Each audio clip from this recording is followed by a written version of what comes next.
श्री परमात्मने नमः। अथ दशमोऽध्यायः विभूतियोगः। श्री भगवानुवाच भूय एव महाबाहो शृणु मे परमं वचः यत्तेऽहं प्रीयमाणाय वक्ष्यामि हितकाम्यया। न मे विदुःसुरगणाः प्रभवन्न महर्षयः अहमादिर्हि देवानां महर्षीणां च सर्वशः। यो मामजमनादिं च वेत्ति लोकमहेश्वरम् असम्मूढः समर्थ्येषु सर्वपापैः प्रमुच्यते। बुद्धिर्ज्ञानमसम्मोहः क्षमा सत्यं दमः शमः सुखं दुःखं भवो भावः भयं च भयमेव च अहिंसा समता तुष्टिः तपोदानं यशो यशः। भवन्ति भावा भूतानां मत्त एव पृथग्विधाः।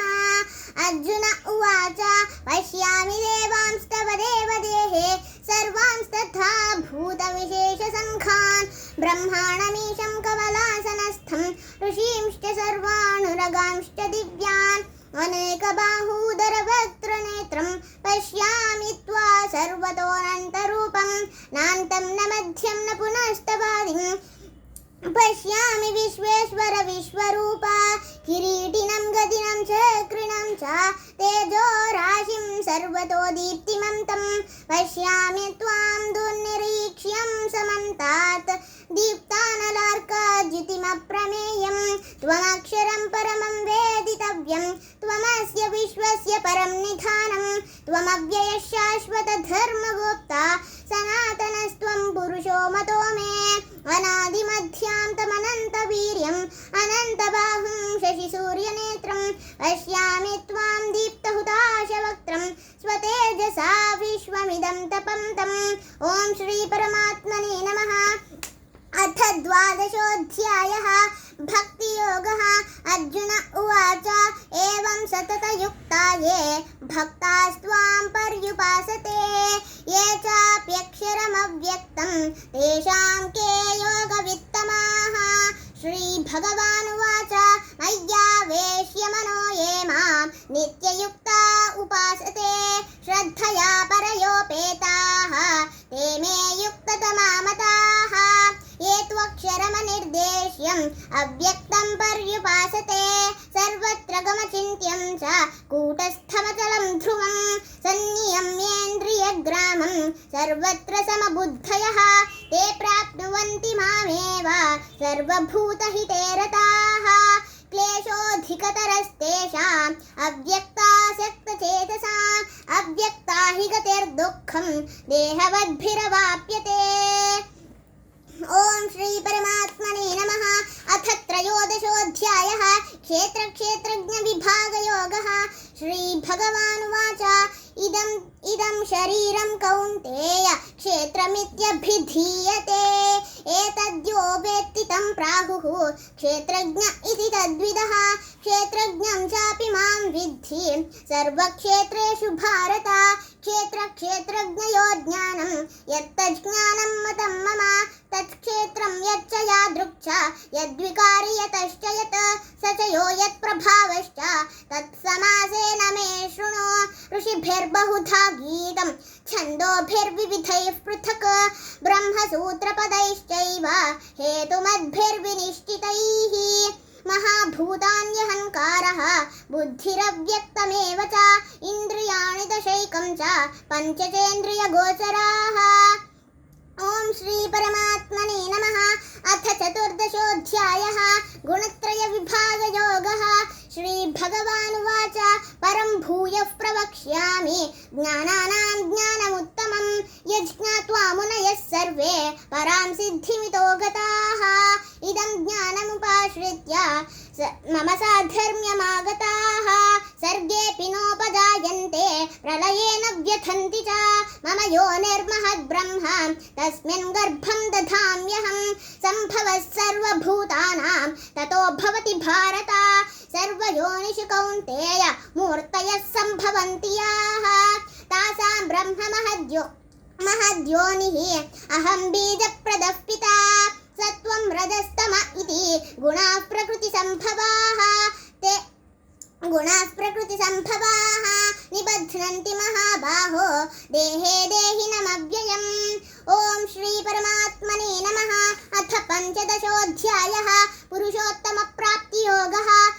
श्रीभगवानुवाच ऊर्ध्वमूलमधः शाखम् अश्वत्थं प्राहुरव्ययम् छन्दांसि यस्य पर्णानि यस्तं वेद स वेदवित् अधश्चोर्ध्वं प्रसृतास्तस्य शाखाः गुणप्रवृद्धा विषयप्रवालाः अधश्च मूलान्यनुसन्ततानि कर्मानुबन्धीनि मनुष्यलोके न रूपमस्येह तथोपलभ्यते नान्तो न चादिर्न च सम्प्रतिष्ठा अश्वत्थमेनं सुविरूढमूलम् असङ्गशस्त्रेण दृढेन छित्त्वा ततः पदं तत्परिमार्गितव्यं यस्मिन् गता न निवर्तन्ति भूयः तमेव चाद्यं पुरुषं प्रपद्ये यतः प्रवृत्तेः प्रसृता पुराणी निर्माणमोहाजितसङ्गदोषाः अध्यात्मनित्या विनिवृत्तकामाः द्वन्द्वैर्विमुक्ता सुखदुःखसंज्ञैः गच्छन्त्यमूढाः पदमव्ययं तत्। ॐ श्री परमात्मने नमः। अथ षोडशोऽध्यायः दैवासुरसम्पद्विभागयोगः। श्रीभगवानुवाच अभयं सत्त्वसंशुद्धिः ज्ञानयोगव्यवस्थितिः दानं दमश्च यज्ञश्च स्वाध्यायस्तप आर्जवम् अहिंसा सत्यमक्रोधः त्यागश्शान्तिरपैशुनं दया भूतेष्वलोलुप्त्वं मार्दवं ह्रीरचापलं तेजः क्षमा धृतिः शौचम् अद्रोहो नातिमानिता भवन्ति सम्पदं दैवीम् अभिजातस्य भारत दम्भो दर्पोऽभिमानश्च क्रोधः पारुष्यमेव च अज्ञानं चाभिजातस्य पार्थसम्पदमासुरीं दैवी सम्पद्विमोक्षाय निबन्धायासुरीमता माशुचः सम्पदं दैवीम् अभिजातोऽसि पाण्डव। ॐ श्री परमात्मने नमः। अथ सप्तदशोऽध्यायः श्रद्धात्रयविभागयोगः। अर्जुन उवाच एषास्त्रविधिमुत्सृज्य यजन्ते श्रद्धयान्विताः तेषां निष्ठा तु का कृष्ण सत्त्वमाहो रजस्तमः। श्रीभगवानुवाच त्रिविधा भवति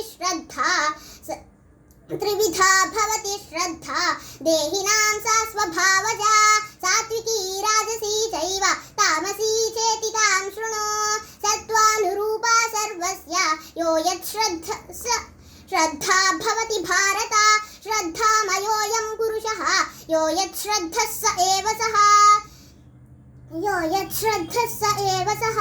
यजन्ते सात्विका देवान् यक्षरक्षांसि राजसाः प्रेतान् भूतगणांश्चान्ये यजन्ते तामसा जनाः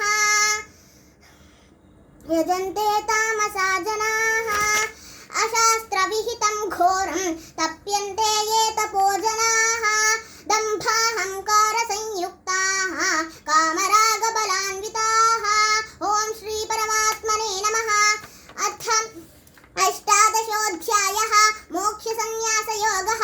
अर्जुन उवाच संन्यासस्य महाबाहो तत्त्वमिच्छामि वेदितुं त्यागस्य च हृषीकेश पृथक् केशिनिषूदन।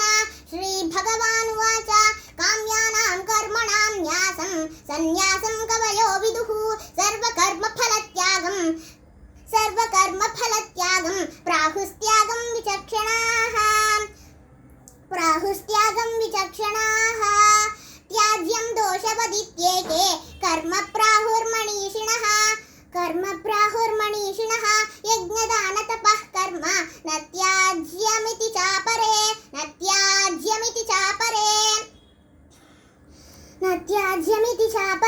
निश्चयं शृणु मे तत्र त्यागे भरतसत्तमा त्यागो हि पुरुषव्याघ्र त्रिविधः सम्प्रकीर्तितः